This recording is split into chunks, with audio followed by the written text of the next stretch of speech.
இவ்வளோ தூரம் சொல்லியும் போன போன மா போன மாதம் சொன்னால் பக்கத்து வீட்டில் ஒரு ஆள் இறந்து போச்சு நண்பா, அதனால் நாங்கள் வர முடியாது. இந்த உபவாசனை கொடுக்குறேன், அவங்க ஒரு பாட்டி இறந்து போனாங்க நண்பா. பாட்டி இறந்து போனால் ஆத்தா இறந்து போனான்னா உன் பையனுக்கு நிலைமை என்ன தெரியுமா? பாலசுப்ரமணியும் நிலைமையும் கணேசுடைய நிலைமையும் சீரியஸ். அவங்க சொல்கிறாங்க பாட்டி பக்கத்து வீட்டில் பாட்டி இறந்து போனா, பக்கத்து வீட்டில் பாட்டி இறந்து போனால் நீ போ, உன் குடும்பத்தை அனுப்பு. எப்படி சாக்கு போக்கு? எப்படிங்க? தயவு செய்து கர்த்தருடைய ஆலயத்துக்கு போவோம் பாருங்கள் என்றால் மன மகிழ்ச்சியாய் வரணும், சந்தோஷம், புலம்பலோடு வரக்கூடாது. எத்தனை நாள் அப்படிலாம் சொல்லக்கூடாது. சந்தோஷமாய் மன மகிழ்ச்சியா. எனக்கெல்லாம் உண்மையிலே நேற்று 2 மணிக்கே இருந்து விடிய காலம் 2 மணிக்கே முழிச்சேன். நேரம் போக மாட்டேங்குது, செபிக்க நேரம் போக மாட்டேங்குது. ஆண்டவரே எப்போ போய் பிள்ளைகளுக்காக நல்லா செபிக்கணும். எனக்கு நேரத்திலேருந்து பிடிச்சாங்க. இனி எல்லாருக்கும் நல்ல ஆசீர்வாதமான வார்த்தையை தான் சொல்லணும், வாக்குத்தத்தம் தான் சொல்லணும். ஆண்டவர்கிட்ட கேட்கணும், ஆண்டவரை விடப்படாது. எல்லாரும் பெரிய கோடீஸ்வரராக மாறணும். நிறைய பேருக்கு ஆசை வந்திருக்கு. நான் என்னுடைய முட்டாள்தனம் என்னன்னு தெரியுமா? காணிக்கப்படாதீங்க. நீங்கள் கோடீஸ்வரராக ஆகுங்க, ஆண்டவருக்கும் கொடுங்க. இது இப்படி சொல்லது எப்படி இருக்கு? அப்படி காணிக்கப்படாது. நீ தரித்திரராக இருந்தேன்னு நான் வச்சிருக்கிறேன். அதுலேருந்து 2 மணிலேருந்து எனக்கு ஒரு ஆசை, எல்லாரும் பெரிய லட்சாதிபதி ஆகணும், எல்லாரும் பெரிய கோடீஸ்வரர். எவ்வளவு கொடுக்க மனவரம் பாருங்க, அவனுக்கு ஏகப்பட்ட செலவு இருக்குது, அவன் கொடுத்தாச்சு. இன்னொரு சகோதரி, நான் பேர் சொல்ல விரும்பலை, பேர் சொல்லக்கூடாதுன்னு சொல்லியிருக்காங்க, அவங்க கொடுக்குறாங்க. இன்னொரு சகோதரி நான் சமையலுக்கு ரூபா தாரேன்னு சொல்கிறாங்க, ஆனால் அவங்க நிலைமை ரொம்ப மோசம். அப்போ இவங்க நல்லா இருக்கட்டுமே, ஆசீர்வதிக்கப்படட்டுமே, மகிழ்ச்சியாக இருக்கட்டுமே. எனக்கு அன்பானவர்களை, யோசித்து நம்ம ஒரு முடிவெடுப்போம். நமக்கு வரட்டு கருவும் முரட்டு பிடிவாதம், அந்த வரட்டு கவரும் எனக்கு இருந்து நான் என்ன நினச்சி மனசில் நினச்சி இருக்கிறேன், காணிக்கை கேட்டால் காணிக்கை எப்படி வாங்கினா காணிக்கையாக ஊழியம் செய்கிறான், பொழப்பு நடத்துகிறான் பாரு, அப்படி இது வரட்டு பிடிவாதம் தானே, முரட்டு சிந்தனை. நல்லா இருக்கட்டுமே, கொடுங்கள் அப்போது கொடுக்கப்படும் தானே ஆண்டவர் சொல்லியிருக்கிறாரு. அவர்கள் கொடுக்கறது நான் ஏன் கொடுக்க வேண்டாம். ஒரு வீட்டு கூடது போனால் பைசா வேண்டாம், அது தப்பு. ஆசீர்வதிக்க ஆண்டவர் அது தடையாயிருது. நான் அது முட்டாள்தனமாக நிறைய செய்திருங்க, இனி மாற்ற போகிறேன். தயவு செய்து நீங்கள் எல்லாரும் நிறையவருக்கு நிறைய கொடுக்கத்தக்க கர்த்தர் உங்களை பெருக செய்வார். அல்லேலூயா. கர்த்தருடைய ஆலயத்திலே மகிழ்ச்சியாக இருக்கிறேன். பாருங்க, எசேயா தீர்க்கதரிசி புஸ்தகம் 35வது அதிகாரம் அதனுடைய 10வது வசனம், 35:10. கர்த்தரால் மீட்கப்பட்டவர்கள் திரும்பி ஆனந்த களிப்புடன் பாடி சியோனுக்கு வருவார்கள். நித்திய மகிழ்ச்சி அவர்கள் தலைமேல் இருக்கும். சந்தோஷமும் மகிழ்ச்சியும் அடைவார்கள். சஞ்சலமும் தபிப்பும் ஓடிப்போகும். நம்முடைய வார்த்தையின் தலைப்பு என்ன? புலம்பலும் மகிழ்ச்சியும். ஆனால் நிறைய பேர் சந்தோஷமும் இல்லை, சஞ்சலமுமாய் இருக்கிறோம். ஆண்டவர் சொல்லுகிறார், கடைசி சஞ்சலமும் தவிப்பும் ஓடிப்போகும். கர்த்தரால் மீட்கப்பட்டவர்கள், தாயின் கருவிலே இயேசு கிறிஸ்துவின் நாமத்திலே தெரிந்து கொள்ளப்பட்டவர்களாகிய, ஆண்டவரை சொந்த இரட்சகராக ஏற்றுக்கொண்டிருக்கிற தேவ பிள்ளைகளாகிய நம்மை குறித்து ஆண்டவர் சொல்லுகிறார், நீங்கள் கர்த்தரால் மீட்கப்பட்டவர்கள் திரும்பி ஆனந்த களிப்புடன் பாடி சியோனுக்கு வருவார்கள். நித்திய மகிழ்ச்சி அவர்கள் தலைமேலே இருக்கும். சந்தோஷமும் மகிழ்ச்சியும் அடைவார்கள். சஞ்சலமும் தபிப்பும் ஓடிப்போகும். சஞ்சலம் புலம்பல் இனி உங்கள் வாழ்க்கையிலே இராது. ஆண்டவர் எவ்வளவு நல்லவர், அவர் சொல் மாறாதவர். அப்போ இந்த உபவாச ஜெப ஆரம்பத்திலே அமர்க்களப்படுத்துகிறார் கர்த்தர். இன்னும் 9 நாள் இருக்கிறது. என்ன மேன்மை வைக்க போறாரோ தெரியாது. நம்மளை கொண்டு பெரிய காரியங்க, நம்ம எல்லாரையும் கொண்டு பெரிய காரியம் தேசத்தில் செய்ய போறாருங்க. அசைக்க முடியாத உண்மை, சாதாரணமான இது இல்லை, அசாதாரணமான காரியத்தை. தயவு செய்து பிசாசு இடையில ஒரு மோசமானவன், நம்மளை கெடுக்கிறவன் ஒருத்தன் இருக்கான், அதுக்கு மட்டும் இடம் கொடுக்காதீங்க. சொந்த அளவில் நம்பாதீங்க. சொந்த இடத்துக்கு போனேன், அங்கே போனேன், மாமியார் வீட்டுக்கு போனேன், மச்சான் வீட்டுக்கு போனேன், விருந்து வீட்டுக்கு போனேன், தோப்புக்கு போனேன், துறவுக்கு போனேன்னு சொல்லி இந்த 9 நாளையும் அசட்டை பண்ணிடாதீங்க. தயவு செய்து கொடுக்கிற ஆசீர்வாதத்தை சொந்தமாக்கி கொள்ள முயற்சி எடுங்க. கர்த்தர் நம்முடைய முயற்சியை சந்தோஷமாக மாற்றுவார். சஞ்சலமும் தவிப்பும் நம்மை விட்டு ஓடி போகிற காலமாய் இருக்கிறது. கவலைப்படாதீர்கள். இன்னும் பாருங்க, நிறைய வாக்கு கொடுக்கிறார். ஏசாயா தீர்க்கதரிசி புஸ்தகம் 60வது அதிகாரம் 15வது வசனத்தில், நீ நெகிழப்பட்டதும் கைவிடப்பட்டதும், அல்லேலூயா, நெகிழப்பட்டதும் கைவிடப்பட்டதும் ஒருவரும் கடந்து நடவாததுமாய் இருந்தாய். ஆனாலும் உன்னை நித்திய மாட்சிமையாகவும் தலைமுறை தலைமுறையாய் இருக்கும் மகிழ்ச்சியாகவும் வைப்பேன். கர்த்தர் பேசிக்கொண்டே இருக்கிறார். கர்த்தர் கொடுக்க நினைத்தால் சம்பூரணமாய் கொடுக்கிற தேவன். கொஞ்சம் கொஞ்சமா பிசுக்கி பிசுக்கி கொடுக்க மாட்டார். நிறைவாய் பூரணர். அவர் சம்பூரணர். நீ நினைக்க சின்ன காரியம் நடந்துட்டா கொள்ளாம்ப்பா, பெரிய காரியமே உனக்கு வைத்திருக்கிறார். உன் சொப்பனம் கூட நீ கண்டிருக்க மாட்டா. நீ நினைப்பதற்கும் வேண்டுவதற்கு அதிகமாய் செய்கிற தேவன். அவர் சொல்லுகிறார், நீ நெகிழப்பட்டதும் கைவிடப்பட்டதும் ஒருவரும் கடந்து நடவாததுமாயிருந்தாய். கைவிடப்பட்ட பெண்ணாய், கைவிடப்பட்ட குடும்பமாய், ஆதரவற்ற மகளாய், ஆதரவற்ற மகனாய், இன்னைக்கு எல்லாராலும் புறக்கணிக்கப்பட்டு அற்பமா பத்தியா கேடு வந்துட்டு இனி அவ்வளவுதான். என் மகன் செத்தோன்னு எல்லாரும் சொன்னாங்க, முடிஞ்சு. நாராயண வடிவுடைய ஆட்டம் அடங்கினது. துள்ளுனான், குதிச்சான், எல்லாம் போச்சு. எனக்கு எதிராளி, நான் நிறைய சம்பாதிச்சு வச்சிருந்தேன். எதிராளியே, போட்டி, பொறாமை. நான் அந்த நியாயத்துக்காக ரொம்ப வழக்காடுருவேன். நான் யார்கிட்டையும் வம்புக்கு போக மாட்டேன். வம்புக்கு வந்தால் விட மாட்டேன். என்னுடைய சொத்து, எங்கள் அம்மா சேர்த்து வச்ச ஆஸ்தியெல்லாம் வீம்பிலே நான் செலவழிச்சிருக்கிறேன்.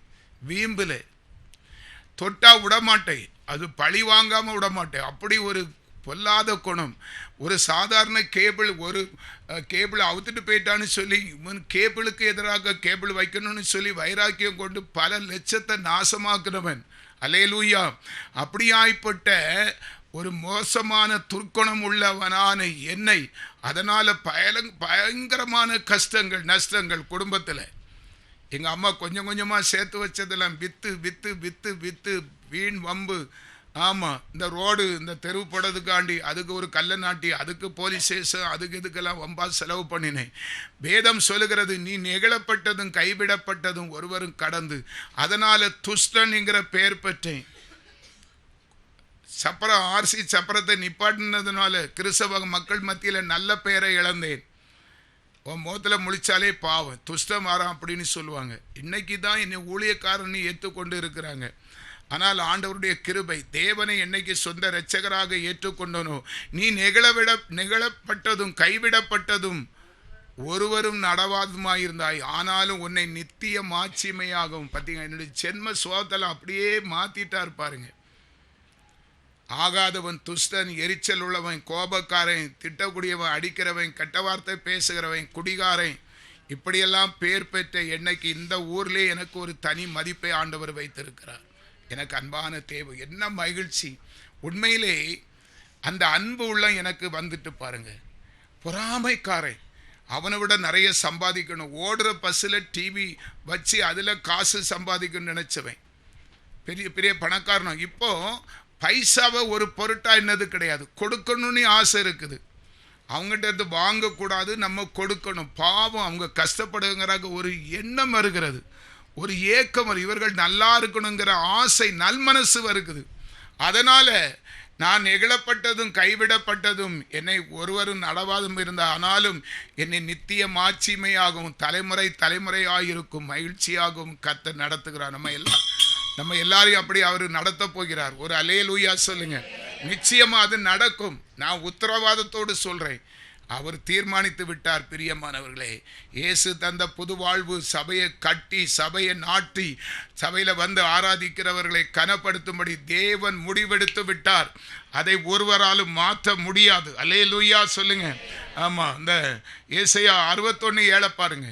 61:7, உங்கள் வெட்கத்துக்கு பதிலாக ஆண்டவர் சொல்லுகிறார், உங்கள் வெட்கத்துக்கு பதிலாக இரட்டத்தனையாய் பலன் வரும். இலச்சைக்கு பதிலாக தங்கள் பாகத்தில் சந்தோஷப்படுவார்கள். அதன் நிமித்தம் தங்கள் தேசத்தில் இரட்டிப்பான சுதந்திரம் அடைவார்கள். நித்திய மகிழ்ச்சி அவர்களுக்கு உண்டாகும். செய்தியின் தலைப்பு புலம்பலும் மகிழ்ச்சியும். புலம்பல்னா வெட்கம். நம்மை வெக்கப்பட்டு நின்றோம். ஒரு காலத்தில் வெக்கப்பட்டு நின்றோம். மகனை இழந்து கொள்ளியற்ற பிள்ளைகளேன்னு சொல்லி பரியாசக்காரர்கள் கூடி கேட்கிற சொல்லுகிற வார்த்தையை உடைந்து வெக்கப்பட்டு கூனி நின்னோம். ஆனால் இன்றைக்கோ அல்லேலூயா புலம்புனோம், வெக்கப்பட்டோம். ஆனால் கர்த்தர் சொல்லுகிறார், உங்கள் வெக்கத்துக்கு பதிலாக இரட்டத்தனையான பலன் வரும். ஒருவேளை துன்பப்படுகிறீர்களோ, சூழ்நிலை அப்படி மாறிட்டோ, இழக்கக்கூடாதவர்களை இழந்து தவிக்கிறீங்களோ, கவலைப்படாதீங்க பிரியமானவர்களே. இயேசுவின் நாமத்திலே உற்சாகமாய் சொல்லுகிறேன், கர்த்தர் என்னோடு இருந்து பேசுகிறார். நான் சபைக்கு பேசுன்னு சொல்லி இருக்கிறார். ஒரு சாதாரண புலம்பலை கண்டு இப்படி எவ்வளவு அவருடைய பாசம் நம்ம மேலே வைத்திருக்கிறார். நான் உங்கள் மேலே வைத்திருக்கிற பாசத்தை காட்டிலும் கோடி மடங்கு இந்த சபை மீது கர்த்தருடைய பாசம் மகிழ்ச்சி இருக்கிறது நிச்சயமாய் கர்த்தர். ஆனால் ஒன்று அடிக்கடி நான் சொல்லுவேன், அவருக்கு பிரியமானதை மாத்திரம் நம்ம செய்ய தவறக்கூடாது. அதில் தவறிக்கிட்டு அவருடைய அன்பை நம்ம இழந்து போகக்கூடாது. அது பாவம். இதை நம்மளே நம்ம ஏமாத்துகிறது ஆயிரும், நம்ம தலையிலே நம்ம மண்ணவாரி போடுறது ஆயிரும். அதனால் முடிஞ்ச அளவுக்கு அவருக்கு உண்மையாக இருங்க, அவருடைய சத்தத்தை கேட்க மனதாக இருங்க, ஜெபிக்க தவறாது இருங்க, சந்தோஷப்படுங்க, ஜெபத்தில் உறுதியாக இருங்க, பிறருக்காக மன்றாடு, பிறருக்கு அன்பு காட்டுறதில் அக்கறை செலுத்துங்க, பிறரை கோல் சொல்லாதீங்க, குற்றப்படுத்தாதீங்க. தயவு செய்து பிரியமானவர்களே, தயவு செய்து கர்த்தர் அப்படிலாம் செய்தா வெக்கத்துக்கு பதிலாக இரட்டத்தனையான பலன் தருவார். லட்சைக்கு பதிலாக தங்கள் பாகத்தில் நம்ம சந்தோஷப்படுவோம். அதன் நிமித்தம் தங்கள் தேசத்திலே இரட்டிப்பான சுதம், நம்ம வாழுகிற தேசத்தில் நம்ம இடத்துல அன்பானவர்களே, ஒரே ஒரு விஷயம் கூட நான் சொல்கிறேன். என் பிள்ளை சுதன் எப்பவும் இங்கேருந்து இந்த இடமெல்லாம் சும்மா இருந்து அவன் ஓடி சாடி விளையாடுன இடம். ஐயோ, அவனை எங்கள் விருந்துக்காரங்க ஒரு பையன் அவன் சைஸில் வந்திருந்தாங்க. நான் சுதண்ணி அவனை போய் ஓடி போய் கட்டி பிடிக்கணும் அப்படின்னு நினச்சிட்டேன். என் பிள்ளை சாகலை, உயிரோடு நான் கட்டில் இருக்கான்னு. அங்கே பார்த்தா கட்டில் இருப்பான், இங்கே வந்தால் இங்கே இப்படி லாந்துவான், சும்மா அப்படியும் வடக்கும் தேய்க்க மாட்டு லாந்துக்கிட்டே தெரியுவான். அதனால் என் மனைவியை நானும் தீர்மானம் போட்டேன், இனி இந்த இடத்துல நம்ம வசிக்க முடியாது, விற்றுருவோம், விற்றுக்கிட்டு எங்கேயாவது காணாத இடத்துல போய் குடியிருப்போன்னு சொல்லி. ஆனால் ஆண்டவர் அதற்கு சம்மதிக்கலை. எந்த இடத்துல நான் உன்னை தெரிந்து கொண்டவரும் அதே இடத்துல உன் தலையை நிமிர செய்வேன் சொன்னார். பிரியமானவர்களே, அந்த நிமித்தம் தங்கள் தேசத்தில் வாழுகிற தேசத்தில் நீ நினைக்கிறாய் நம்ம ஊரில் நம்ம இனி நம்மளை ஒருத்தனும் மதிக்க மாட்டான், நம்ம எல்லாம் இழந்துட்டோம் அப்படி நினைக்காதீங்க. நீங்கள் வாழுகிற அந்த தேசத்திலே தங்கள் தேசத்தில் இரட்டிப்பான சுதந்திரம் அடைவார்கள் என்று ஆண்டவர் சொல்லுகிறார். நம்மளை பார்க்கிறவர்கள் வெப்ராளப்பட போகிறாங்க. உண்மையிலே நம்மளை பாசம் வைத்தவங்க ஆண்டவரை சேர்க்க போகிறாங்க, ஓடி வர போகிறாங்க. நம்மளை போல ஆண்டவரை நேசித்து ஆண்டவரிடத்தில் சுதந்திரத்தை பெற போகிறாங்க. நம்ம மூலமாக அவர்களுக்கு மகிழ்ச்சி ஆண்டவர் கொடுப்பார். ஒரு அல்லேலூயா சொல்லுங்க. கடைசியாக 2 வசனம் மாத்திரம் சொல்லி செபிக்க ஆசைப்படுகிறேன். ஏசாயா 65வது அதிகாரம் 19வது வசனம். ஏசாயா 65:19 வாசிங்க பார்க்கலாம். நான் எருசலேமின் மேல் களி கூர்ந்து என் ஜனத்தின் மேல் மகிழ்ச்சியாய் இருப்பேன், அழுகையின் சத்தமும் கூக்குரலின் சத்தமும் அதில் இனி கேட்கப்படுவதில்லை. வசனம் தலைப்பு என்ன? புலம்பலை மகிழ்ச்சியாக மாற்றுவேன். இங்கே சொல்லுகிறது அழுகையின் சத்தம். நிறைய பேருக்கு வாய் விட்டு கதறணும் போல இருக்குது. நிறையருடைய உள்ளம் அப்படிதான் வெப்ராளத்தில் இருக்கிறீங்க. வெப்ராளத்தில் சில நேரம் நீங்கள் படக்கூடிய பாடு வெடிச்சு செதறி அழணும் போல, ஓன்னு ஒப்பாறு வைக்கணும் போல இருக்கும். அவ்வளவு துக்கமாக இருக்கும். கிறிஸ்தவ வாழ்க்கை தான் துக்கம் நிறைந்த வாழ்க்கை. ஆனால் கர்த்தர் சொன்னார், புலம்பலை மகிழ்ச்சியாக மாற்றுகிற தேவன். நான் எருசலேமின் மேல் களி கூர்ந்து, எருசலேம் ஆகிய அவருடைய பிள்ளைகளாகிய நம்ம மீது கர்த்தர் களி கூர்ந்து என் ஜனத்தின் மீது மகிழ்ச்சியாக இருப்பேன், அழுகையின் சத்தமும் கூக்குரன் சத்தமும். எத்தனை நாளுங்க நாங்கள் பெருமூச்சு விட்டு கதறியிருப்போம். ஐயோ, எங்கள் சுதன் இன்னைக்கு இருந்திருந்தா அவனுக்கு மீசம் முளைச்சிருக்குமே. எத்தனை நாள் நான் புலம்பல் தெரியுமா? அப்படியே நான் வெளியே போகிறவன் ஒவ்வொரு பிள்ளைய பார்க்கும்போது அவன் சாயல்ல யாரையாவது நான் பார்த்துட்டா என் பிள்ளையும் இப்படி இருப்பானே. சுதன் சாகும்போது அவனுக்கு மீசை ஒன்றும் கிடையாது, ஆனால் இப்போ இருந்தால் அவன் மீசெல்லாம் முளைச்சி மீசை வச்ச ஆம்பளையாக இருந்திருப்பானே என் பிள்ளை. அப்படியெல்லாம் நான் சொப்பன கண்டு எத்தனை நாள் புலம்பல். அல்லேலூயா. எனக்கு பிரியமான தேவ பிள்ளையை ஒன்று சொல்கிறேன். ஒரு நாள் எல்ஐசி பக்கம் அந்த டிவி பஸ்ஸில் டிவி வச்சுருந்தேன். அதுக்கு ரிப்பேர் ஆன ஸ்பேர் வாங்குவதற்காக எல்ஐசிலேருந்து இறங்கி அந்த ஒரு குறிப்பிட்ட இடத்துக்கு சாதனம் வாங்குறதுக்காக நடந்து போகிறேன். ஒரு ஆள் ஒரு பையனை கூப்பிட்டுக்கிட்டே போகிறார் கையை பிடிச்சிக்கிட்டு. அந்த மகனுடைய பேக்கு பார்த்தா என் பிள்ளை சுதன் நடந்து போகிறது போல இருக்குது. நான் பின்னால் பஸ் இறங்கி போகிறேன், அவர் முன்னால் போகிறார். பிளாட்பாரத்தில் போயிட்டுருக்காரு. அவனுக்கு விடைச்ச காது, நல்ல கலர், ஹைட்டு, அவனுடைய நட ஸ்டைலு, பேக்கு, அந்த முடிவெட்டு எல்லாம் அப்படியே இருக்குது. நான் நினச்சேன் நம்ம பிள்ளை சாகலை, எவனோ நம்ம பிள்ளைய கூட்டிகிட்டு போகிறான் பாரு. அந்த லெவலுக்கு அவ்வளவு வேதனையில் இருந்தோம். ஓடி போய் முன்ன பார்க்க, முன்ன மட்டும் ஏகதேசம் கொஞ்சம் குறைவாக இருக்குது. மறைச்சி அந்த ஆளுக்கு டென்ஷன் வந்துட்டு கொஞ்ச நேரம் பார்த்தாரு. நம்ம பிள்ளைய இப்படி மறைச்சி பார்க்கணும். அதான் என்ன அறியாமல் அந்த ஃபீலிங்ஸில் அப்படி அந்த மாதிரி பாருப்போ அவன் என்ன முறைச்சி பார்த்தா. அது தான் காரியம் வெள்ள புரிஞ்சு நம்ம தப்பு செய்கிறோம், நம்ம பிள்ளைய நம்ம அப்படி நினச்சி. அப்படி என் மனைவி சும்மா அப்படி சொல்லுவாள். அதாவது பீரோவை திறக்கும்போது அவன் வாங்கி வச்சுருந்த தொப்பி, அவன் யூஸ் பண்ண பொருள், வாட்சி, அந்த டூப்ளிகேட்டு எலக்ட்ரானிக் வாட்சி இதெல்லாம் பார்த்து அவள் அழுவாளாம். அப்போ ஆண்டவர் தேத்தி இருக்கிறார். அது ஒரு பக்கம். ஆனால் ஆண்டவர் சொல்லுகிறார், சில உறவுகளை மறக்கவே முடியாதுங்க. சில உறவுகள், சில பாசம் நிறைந்த உறவுகள் நம்மை விட்டு மறைத்து போனால் அந்த உறவு லேசிலே நம்ம இருதயத்தை விட்டு நீங்காது. ஒருவேளை அதை நினச்சி நம்ம அழுது புலம்பிக் கொண்டு இருக்கலாம். கர்த்தர் சொல்லுகிறார், உன் அழுகையின் சத்தமும் கூக்குரன் சத்தமும் அதில் இனி கேட்கப்படுவதில்லை. நிறைவான ஒரு மன நிறைவை கர்த்தர் கொடுக்கிற நிறைவு தான், அவர் கொடுக்கிற சமாதானம் தான் நம்மளை தேற்ற முடியும். அதான் வேதத்தில் அவர் சொன்னார், என்னுடைய சமாதானத்தை நான் உனக்கு தருகிறேன், உலகம் கொடுக்கிற சமாதானம் அல்ல. நீ எத்தனை நாள் புலம்பும் போது உன் உறவுக்காரங்க சொந்தக்காரங்க அப்படி நீ இருக்காதீங்க இப்படி இருங்கன்னு சொல்லி ஆறுதல் படுத்தினால் நமக்கு ஆறுதல் வராது. எனக்கு அன்பானவர்களே, தயவு செய்து கர்த்தர் கொடுக்கிற அந்த சமாதானம் உலகம் கொடுக்கிற சமாதானம் அல்ல, என்னுடைய சமாதானத்தை மகனே நான் உனக்கு தருவேன் என்று சொன்னார். அதை இன்னைக்கு அதை வெளிப்படுத்துகிறார். அழுகையின் சத்தமும் கூக்குரலின் சத்தமும் உன் குடும்பத்தில் இனி கேட்கப்படுவதில்லை. ஒரு அல்லேலூயா சொல்லுங்க. நம்முடைய புலம்பலை மாற்றி மகிழ்ச்சியிலே நம்மை நிரப்ப போகிற கர்த்தருக்குடைய நாமம் மகிமைப்படுவதாக. ஏசாயா தீர்க்கதரிசி புஸ்தகம் 60வது அதிகாரம் 19வது வசனம் சொல்லுகிறது, இனி சூரியன் உனக்கு பகலிலே வெளிச்சமாய் இராமலும் சந்திரன் தன் வெளிச்சத்தால் உனக்கு பிரகாசியாமலும் கர்த்தரே உனக்கு நித்திய வெளிச்சமும் உன் தேவனே உனக்கு மகிமையுமாயிருப்பார். அல்லேலூயா. எத்தனையாய் இருந்தாலும் எமர்ஜென்சியான தேர்தல் நமக்கு ஒரு பூரண ஆறுதலை கொடுக்காது. அப்படிதானே? இந்த லைட் எல்லாம் எமர்ஜென்சி. வால்டேஜ் கரண்ட் அங்கே கரண்ட் இல்லைன்னா இங்கே போயிடும். ஒருவேளை பீஸா தான் போயிடும், நிம்மதி இருக்காது. அதான் ஆண்டவர் சொன்னார், உலக பிரகாரமான சூரியன் உனக்கு பகலிலே வெளிச்சமாய் இராமலும். மழை மேகம் வந்து சூரியனை மறைச்சா சூரியனை காண முடியாது. சந்திரன் தன் வெளிச்சத்தால் உனக்கு பிரகாசியாமலும் கர்த்தரே உனக்கு நித்திய வெளிச்சமாய். கர்த்தர் கொடுக்கிற ஆசீர்வாதமே ஐஸ்வர்யத்தை கொண்டு வரும். நீ எவ்வளவுதான் போராடி சொத்து சேர்த்தாலும் அது ஒரு பதரை போல பறந்து போவதற்கு வாய்ப்பு அதிகமாக இருக்கிறது.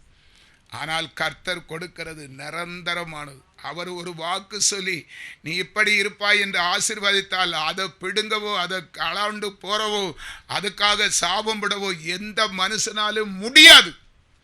அவன் தலைகளை நீச்சி 1000 செய்வன 1000 மந்திரவாதிகளை கொண்டு வந்து உன் குடும்பம் அப்படி போன இப்படி போன நிறைய பேர் அவன் சாபம் போட்டுட்டா அவன் அப்படியெல்லாம் பேசாதீங்க, அது பலிக்காது. ஏன்னா நம்மை நினைத்திருக்கிறவர் கர்த்தர், நமக்கு வாக்கு தந்தவர் கர்த்தர். வாக்கு தந்து அவர் கொடுக்கிற ஆசீர்வாதம் அது பரிபூரண ஆசீர்வாதமாக இருக்கும். ஒருவேளை நம்ம சுயத்தில் சம்பாதிச்சு வச்சது திடீர்னு ஒரு வியாதி வந்துடும், லட்சக்கணக்கில் இழுத்துட்டு போயிடும். ஆனால் அவர் கொடுக்கறது அப்படி இல்லை. நீ அதனால் அவருக்கு கொடுக்க வேண்டிய கனத்தையும் மகிமையும் துதியையும் நீ அதை மறக்காத. உன் சுயத்தை நாடாத, உன் சொந்த முயற்சியில் நிற்காத, நீ உனக்கு வரக்கூடிய ஆசீர்வாதத்தை நினைக்காத. கர்த்தருக்குள்ள வா. கர்த்தருடைய பந்தியில வா. அது உனக்கு ஒரு 1000 ரூபாய் கொடுக்கணும், இதுக்கு 1,00,000 ரூபாய் உனக்கு வச்சிருப்பாரு. பொக்கிஷ சாலை அவரிடத்தில் இருக்கிறது. ஐஸ்வர்யமான தேவன். அவருடைய நகரமே பொற்களால் பாதம், அந்த நகரமே பொற்களால் நிறந்திருக்கிறதாம். அல்லேலூயா. அப்பேற்பட்ட ஐஸ்வர்யவானை தேடாம அங்க போனேன் இங்க போனேன் அப்படி சொல்ற. நீ குத்தப்படுத்தி பேசல. சுயத்தை மற. உலக லாபத்தை ஒரு அற்பமாக எண்ணு. வேதம் சொல்லுகிறது, பிலிப்பியர் 3வது அதிகாரத்தை நீங்க நினைச்சு பாருங்க. சவுல் சொல்றான், ஆண்டவருக்காக எல்லாவற்றையும் குப்பையுமாக எண்ணுகிறேன். எனக்கு அன்பானவர்களே, ஒரு காலத்தில் நான் ரசிக்கப்பட்ட புதுசில் பஸ்ஸில் டிவி வச்சுருந்தேன். கண்ணம்புதூர் என்கிற ஊரில் கேபிள் வச்சுருந்தேன். மாதம் 15,000 ரூபாய் சொலையாக வரும். மாதம் 15, 1 பைசா செலவு கிடையாது. அப்படியெல்லாம் வாழ்ந்து வருமானம் பார்த்தேன். ஆண்டவர் பொறுக்க மட்டும் பொறுத்தார். உங்களுக்கு நல்லா தெரியும், ஒருவேளை நான் சொல்லியிருப்பேன். ஆனால் பஸ்ஸில் டிவி, கண்ணம்புதூரில் கேபிள், சம்பளம் இவ்வளவு இருந்தும் என் மனைவி 20ஆம் தேதி ஆனால் பக்கத்து வீட்டில் போய் கடை வாங்கிட்டு நிற்பா. எப்படி வருது எப்படி போகுன்னே தெரியாது. அப்படி பொத்தலான பையில போடுறது போல, ஆகாய் தீர்க்கதரிசி 1வது அதிகாரம் 5வது 6வது வசனத்தில் சொன்னது போல, நம்முடைய சம்பாத்தியம் பொத்தலான பையில. நீ எவ்வளவு தூரம் கர்த்தரை மறந்து உன் சொந்த காரியத்துக்காக போனி அது நிலைத்து இருக்காது. அவ்வளவு கொடுத்து ஆண்டவர் ஒரு நாள் தெளிவாக சொன்னார், நீ ஒரு மனுஷன் 2 எஜமானுக்கு வேலை செய்கிறார். அநேக உபவாச நாளை விட்டுருவேன். உபவாச நாளுக்கு முன்கூர்த்திருக்கும் பஸ்ஸில் இருந்து, அங்கே டிப்போலேருந்து மேனேஜர் ஃபோன் போடுவார், நாராயண வடிவு இத்தனா நம்பர் பஸ்ஸில் டிவி ஓடலையா வந்து பாருங்க. உபவாச கூட்டத்தை கட் பண்ணிவிட்டு அங்கே போவேன். ஏன்னா நமக்கு வருமானம் அங்கே தானே இருக்குது. ஆண்டவர் பார்த்தாரு, இங்கே கை வச்சுட்டார். ஓஹோ, நீ அங்கே ஓடுறியாக்கும். உபவாச கூட்டத்துக்கு போனால் 300 ரூபா கிடைக்கும், 200 ரூபா கிடைக்கும், மிஞ்சி போனால் 500 ரூபா கிடைக்கும். அது ஒரு ட்ரிப்பு போயிட்டு வந்தாலே 300 ரூபா வந்துடும். அப்போ வாரத்தில் 300, ஒரு நாளைக்கு 300னா வாரத்தில் என்ன வரும்? ஒரு பெரிய அமௌண்ட்டு வரும். அதனால் அதை போகிறேன். ஓடாமலே வச்சுருவார். அங்கேயும் நஷ்டம் இங்கேயும் நஷ்டம். ஆகப்பட 20ஆம் தேதி ஆனால் என் மனைவி பக்கத்து வீட்டில் போய், எம்மா ஒரு 1000 ரூபா கொடுங்க, 2000 ரூபா கொடுங்க. அவங்க சிரிப்பாங்க. ஏசுன்னு உங்கள் வீட்டுக்காரர் புலம்பிட்டு இருக்காரு, நீங்கள் இங்கே வந்து அப்படி தானே மனசில் இருக்கும். பாருங்கள், நிறையவருடைய குடும்பம் இப்படி தான் போயிட்டு இருக்குது. கிறிஸ்தவை அங்கே ஓட்டை பிச்சுக்கிட்டு போயிடும். நீ போடுறது நீ சேர்க்கறது பொத்தலான. அதனால் ஆண்டவர் சொன்னார், அதை எல்லாம் நஷ்டம் என்று. எங்கள் பிஎம்ட நான் சொன்னேன், அவர் ஒரு அன்பு ஆபிரகாம், அவர் ஒரு ரட்சிக்கப்பட்ட தேவ மனுஷன். நான் நம்ம ரட்சிக்கப்பட்ட பிறகு அதில் வச்சுருந்தேன். சாரி சொன்னேன், வடிவு கான்கிரீட்டை இடையில முறிச்சா உனக்கு நஷ்டம் நிறைய வரும்லா. அந்த வருஷம் இனி ஒரு 8 மாதம் இருக்குது. 8 மாதத்தை முடிச்சுக்கிட்டு அதுக்கு பிறகு டெண்டரை நீ எடுக்காமல் இரு. இல்லை சார், சாரி, நீங்கள் எனக்கு ஹெல்ப் பண்ணணும். நீங்கள் ஒரு கிறிஸ்தவர். அன்பு ஆபிரகாம் அவர் ஒரு கிறிஸ்தவர்.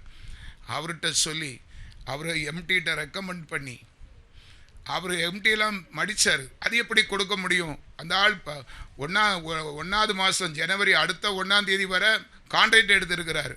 இது 2 மாதம் தான் ஆயிருக்கு. இன்னும் 9 மாதம் 10 மாதம் இருக்குது. அதை முடிச்சுட்டு கலத்திட்டு போக சொல்லுங்கள். இவர் சொல்லிட்டார். பாவம், பையனை இழந்து ரொம்ப கஷ்டப்படுறாரு. இப்போ அதெல்லாம் அவர் ஆசைப்படலை. ஆசைப்பட்டு வச்சது உண்மைதான் அப்படின்னு சொல்லி ரொம்ப ரெக்கமெண்ட் பண்ணி கட்டாயமாக எல்லாத்தையும் பிரித்து வாங்கி வச்ச இன்வெர்ட்ரு இன்னும் எங்கள் வீட்டில் இருக்குது. ஒருத்தனும் வாங்க முடியாது. பஸ்ஸு டிவிக்கு தான் பயன்படும். எலக்ட்ரானிக் சாதனம், இன்வெர்ட்ரு, டிவிடி பிளேயரு, டிவி எல்லாம் உடஞ்சி குப்பையாட்டு, ஸ்பீக்கரு எல்லாம் ஒரு 3.5 லட்சம் ரூபா ஹெவி லாஸ். அப்படியே நஷ்டமாக கொண்டு வீட்டில் போட்டேன். ஆனால் கர்த்தர் என்னை ஆசீர்வதித்தார்.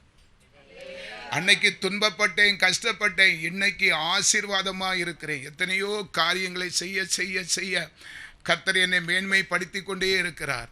தேவ பிள்ளைகளும் இப்போ ஆசையாய் கொடுக்க துணிந்திருக்கிறார்கள். நீங்கள் கொடுக்கறத பார்த்தா எனக்கு இன்னும் மகிழ்ச்சி. இன்னும் பெருசாக்கிடுவார் போல இருக்குது. அல்லேலூயா. அதனால் பண ஆசை வந்துட்டுன்னு நினைக்காதீங்க. கர்த்தர் நல்லவர். அவர் கொடுக்கிற ஐஸ்வர்யம் பாருங்க, சூரியன் அல்ல, உலக பிரகாரமான மனுஷ காரியம் அல்ல, வெளிச்சம் அல்ல, அவரே இருள் கடுகளவு உன் வாழ்க்கையிலே இடைப்படாதபடி. இருள்னு சொன்னால் பணவரையும், வியாதி, துன்பம், நெருக்கம், பாடு, பிரச்சனை இவைகள் வராதபடி நித்திய பிரகாசமாய் அவருடைய ஒளியிலே நீ பிரகாசித்து கொண்டே இருப்பாய். அது அழியாத மறையாத வெளிச்சம். ஒரு அல்லேலூயா சொல்லுங்க, அல்லேலூயா. அந்த 20வது வசனம் சொல்லுகிறது, ஏசாயா 60:20, உன் சூரியன் இனி அஸ்தமிப்பதில்லை, உன் சந்திரன் மறைவதும் இல்லை, கர்த்தரே உனக்கு நித்திய வெளிச்சமாயிருப்பார், உன் துக்க நாட்கள் முடிந்து போகும். நிறைய பேர் குடும்பத்தில் ஒன்று விட்டா ஒரு துக்கம் சொல்லுவாங்க. அவளுக்கு அப்பந்தான் உடம்பு சரியாச்சு, எனக்கு பிடிச்சிக்கிட்டு. சில குடும்பத்தில் சொல்லுவாங்க, பையனுக்கு அப்பந்தான் விட்டு சரியாச்சு, அவன் ஆஸ்பத்திரியில் வந்தால் நான் எனக்கு ஒரு மாதிரி மூக்கு இழுக்கு. அங்கே போனால் அவர் அந்த எக்ஸ்ரே எடுக்கணும், இந்த எக்ஸ்ரே எடுக்கணும். இங்கே குட்டி குட்டியாக கொஞ்சம் கொஞ்சமாக சேர்த்து வைக்கிறது, மொத்தமாக பிள்ளை போட்டு. அல்லேலூயா. துக்கம், மீள முடியாத தூக்கம். வாய்க்கு தின்னு குடித்து அந்த பைசா போனாலும் பரவாயில்லை. அல்லேலூயா. நம்ம பிள்ளைகளுடைய அப்பம் பிள்ளைகளுக்கு தான். உண்மையிலே இந்த ஆஸ்பத்திரிக்கெல்லாம் நாம் பைசா கொடுக்கணும்னா, ஒரு மாத்திரை வாங்கினாலே ரொம்ப கஷ்டமாக இருக்கும் எனக்கு. மற்றபடி எவ்வளவும் எதுக்கு என்ன வேணாலும் செலவு பண்ண துணிய மாட்டேன், நல்லா செய்வேன். ஆனால் மாத்திரை வாங்கணும். பேராசிட்டமல் மாத்திரை எங்கள் வீட்டு மாடியில் வந்தால் அங்கங்கே டேபிளில் கிடக்கும். பாதி மாத்திரை. ஒரு பேராசிட்டமல் மாத்திரை ₹1. அதில் கால் துண்டை தான் தும்பை, இல்லைன்னா அரை துண்டை தும்பை. அதுதான் நமக்கு பலன். ஏன்னா ஒரு மாதிரி உடம்புக்கு சீன மாதிரி இருக்கும், அதில் ஒரு கால் துண்டு பேருக்கு. அல்லேலூயா. அப்படி பிசினி. ஏன்னா கர்த்தர் நம்மளை போஷிக்கிறார். மாத்திரை கடையில் போய் நின்று அந்த மாத்திரை பெரிய மாத்திரை ₹60 மாத்திரை ₹70 மாத்திரை வாங்கிதுன்னா எப்படி நல்லவா இருக்கும்? அதனால் அன்பானவர்களே, கர்த்தர் நம்மளை நினைத்திருக்கிறார். சூரியன் காலையிலேருந்து சாயந்தரம் இருந்தால் நமக்கு வெளிச்சத்தை கொடுக்கும். 6 மணி ஆனால் சூரியனை பார்க்க முடியாது. நீ தலைகிழந்தாலும் அடுத்த நாள் வரைக்கும் காத்திருக்கணும். ஆனால் கர்த்தர் அப்படி இல்லை. இரவும் பகலும், கஷ்டத்திலும் நஷ்டத்திலும் பாடுகளிலும் பிரச்சனையிலும் உனக்கு அவர் உன் முகத்தை பிரகாசிக்க பண்ணுவார். சந்திரன் அஸ்தமிப்பதில்லை, சூரியன் மறைவதும் இல்லை, கர்த்தரே உனக்கு நித்திய வெளிச்சமாயிருப்பார். எப்போதும் உன் வாழ்நாள் முழுவதும், ஒரு வாரம் இல்லைங்க, 10 நாள் இல்லை, ஒரு வாரம் இல்லை, ஒரு மாதம் இல்லை, ஒரு வருஷம் இல்லை, கடைசி வரைக்கும் எனக்கு நம்பிக்கை இருக்குது. நான் ரசிக்கப்பட்டு கர்த்தருடைய கிருபையினால் 20 வருஷம் இந்த ஊழியத்தில் நிலைத்து இருக்க செய்து, எங்கேயும் என்னால் முடியாது, ஊழியம் செய்ய முடியாது, இல்லை ஊழியம் செய்ய என்னால் கழியாதுன்னு நான் சோர்ந்து போக கர்த்தர் விடலை. எனக்கு ஞானமும் கிடையாது, அறிவும் கிடையாது, வார்த்தை திருத்தமும் கிடையாது.